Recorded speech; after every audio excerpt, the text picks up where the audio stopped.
안녕하세요. 서울 안산병원 이비인후과 교수 안중호입니다.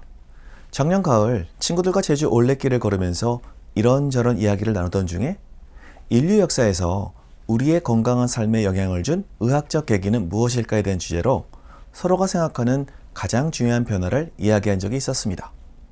저는 수술을 하는 의사라서 그런지 마취 방법의 발전으로 다양한 수술적 치료가 가능해진 것을 의학 발전에 큰 변화를 가져온 계기라고 생각했고, 내과 의사인 친구는 환자의 수술 혹은 출산을 집도할 때 손을 소독하게 된 일이 가장 중요한 변화라고, 그리고 공대 출신 친구는 상하수도 정비로 감염병이 줄어든 게 가장 큰 의학 발전이라 생각한다고 이야기하더군요. 2007년 유명 의학 저널인 브리티시 메디컬 저널에서 의사가 대부분인 11,300명의 독자를 대상으로 잡지가 처음 출간된 1840년 이후의 의학 역사상 가장 큰 발전으로 생각하는 것이 무엇인가에 대한 설문조사에서 가장 많은 사람들이 상수도와 하수도의 분리를 통한 공중위생실현을 15.8%의 지지율로 선택했습니다. 다음으로 항생제의 발견이 15%, 마취 방법의 발견이 14%, 백신의 도입이 12%, DNA 구조의 발견이 9%의 지지를 얻었네요. 이번 동영상에서는 가장 많은 지지를 얻은 상수도와 하수도를 분리한 도시위생 개선을 중심으로 의학 발전이 얼마나 우리의 삶과 건강에 영향을 주게 되었는지를 말씀드리겠습니다. 지금 생각해보면 우리가 마시거나 음식을 만들 때 사용하는 물과 청소 버려지거나 화장실에서 나오는 물이 같은 물탱크에서 섞인다는 것을 상상조차 할 수 없죠. 옛날에는 당연했습니다. 아름다운 도시 파리가 예전에는 온갖 오물과 악취로 뒤덮인 도시였다는 것은 너무 잘 아는 사실이죠. 악취를 가리기 위해 향수가 발전했고, 건물들에서 버려지는 오물을 피하기 위해 양산을 쓰고, 그리고 오물을 밟지 않기 위해 하이힐을 신고 다녔다고 합니다. 이러한 파리는 19세기 중반 나폴레옹 3세 때 파리 시내의 대대적인 개발을 타면서 벨그랑이라는 토목 기술자에 의해서 근대식 하수도의 모습을 갖추기 시작했습니다. 레미제라블의 주인공 장발장이 마리우스를 안고 이 하수도를 통해 도망을 치죠. 1858년 6월 중순 런던을 관통하는 템스강에서 나는 끔찍한 악취는 웨스트민스터 의회의 의원들로 하여금 런던 하수도를 정비하기로 결정하게 하는 계기가 되었습니다. 이때를 대악취, Great Stink로 역사에 기록하고 있습니다. 당시 영국은 콜레라 공포에 시달리고 있었습니다. 콜레라는 부자와 가난한 자를 가리지 않았고 죽음으로 내몰았고, 특히 산업화 초기 밀집되어 살아가던 빈민들이 더욱 타격을 받았습니다. 당시 의학 수준으로는 콜레라가 공기로 전염된다고 믿고 있었기 때문에 냄새를 없애는 것이 중요해서 하수도 시스템을 정비하는 데만 급급했습니다. 그렇지만 단 한 사람, 존 스노우라는 의사는 콜레라의 전파 경로는 공기가 아닌 물로, 콜레라의 전염의 원인은 상수도에 있기 때문에 상수도와 하수도를 분리하는 것이 시급하다고 주장했습니다. 그의 주장은 내내 묵살되다가 하수도가 정비된 이후 악취가 사라졌음에도 콜레라가 발병하고 나서야 상수도의 중요성을 알고 이를 개선했으며, 끓인 물을 마시고 백신이 개발되어 콜레라의 저주로부터 벗어날 수 있었습니다. 물론 하수 시스템의 개선도 큰 역할을 했죠. 이렇듯이 상수도와 하수도를 분리하는 시스템이 각 나라마다 도입되면서 오염된 물로부터 얻을 수 있는 각종 질병의 발병률이 획기적으로 줄어들게 되었습니다. 그렇다면 우리나라는 어땠을까요?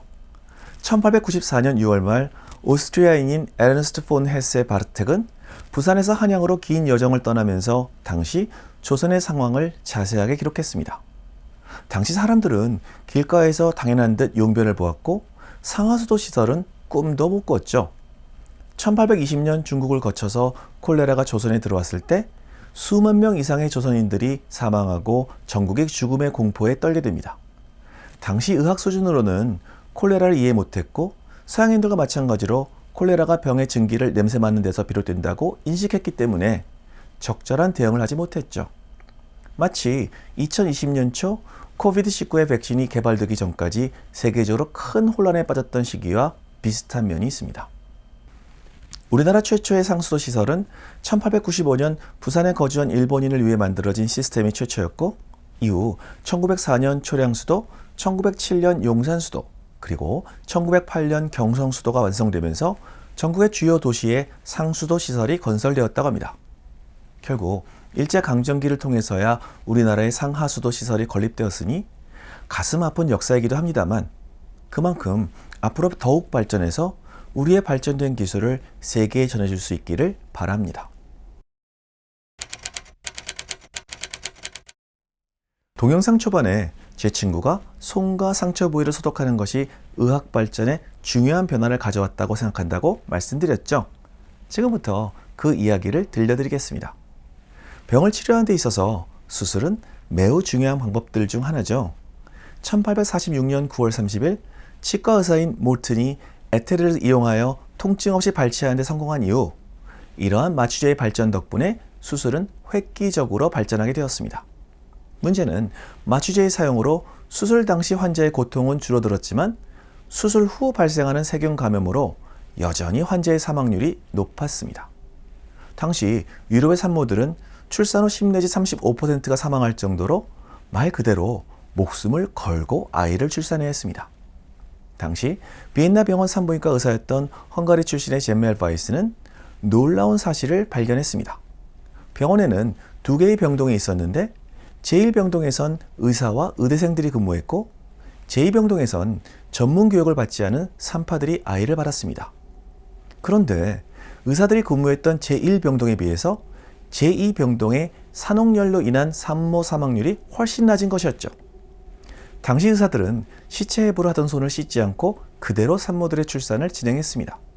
더욱이 당시 의사들은 오래된 핏자국이 덕지덕지 묻은 수술 가운을 명의의 상징이라고 생각해서 갈아입지도 않았다고 합니다. 지금 생각하면 토가 나올 것 같습니다. 반면에 산파들은 아이를 받기 전에 항상 손을 깨끗이 씻었죠.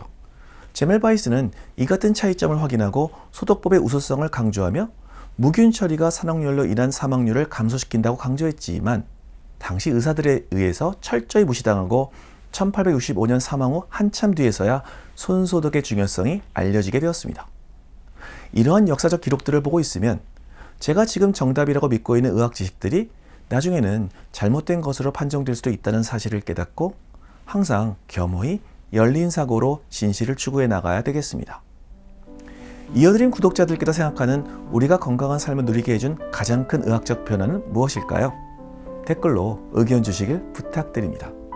감사합니다. 건강하고 즐거운 하루 되세요.